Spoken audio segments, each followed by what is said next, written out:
আজকে হঠাৎ ইচ্ছা করলো আলু পরোটা খেতে। তো যেরকমই চিন্তা সেরকমই কাজ। কি করলাম, 4টে বড় সাইজের আলুকে সেদ্ধ করে নিয়ে স্ম্যাশ করে রেখে দিলাম।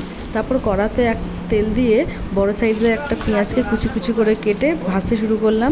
যখন ভাজা ভাজা হয়ে এলো তখন আদা রসুন পেস্ট দিলাম, আলু মাখাটা দিলাম, তারপর ধনে গুঁড়ো, জিরে গুঁড়ো, লঙ্কা গুঁড়ো, চাট মশলা, গোলমরিচ গুঁড়ো সবগুলো একে একে করে দিলাম, দিয়ে আবার নাড়তে শুরু করলাম। যখন একদম ভাজা ভাজা হয়ে এলো তখন ভাজা মশলা দিয়ে দিলাম আর অল্প থেকে ধনে পাতা কুচি দিয়ে ভালো করে মাখাটাকে সাইড করে ঠান্ডা করতে দিলাম। এবার যতক্ষণে ঠান্ডা হয়েছে ততক্ষণে কী করলাম, আমি ময়দাটা মেখে নিলাম।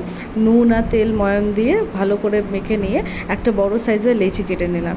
লেচির মধ্যে বড় করে একটুখানি পুরটা দিলাম। দেখো, এটা অ্যাকচুয়ালি আমি কি করছিলাম, যে পাঞ্জাবি স্টাইলে যে আলু পরোটা হয় না, বড় বড় সাইজের পুরো থালার মতো বড়, সেরম টাইপের আমি আলু পরোটা তৈরি করেছি। তো ওরকমভাবে কি করলাম, একটা বড় লেচির মধ্যে আলুর পুরটাকে পুরো দিয়ে ভালো করে মুড়ে দিলাম।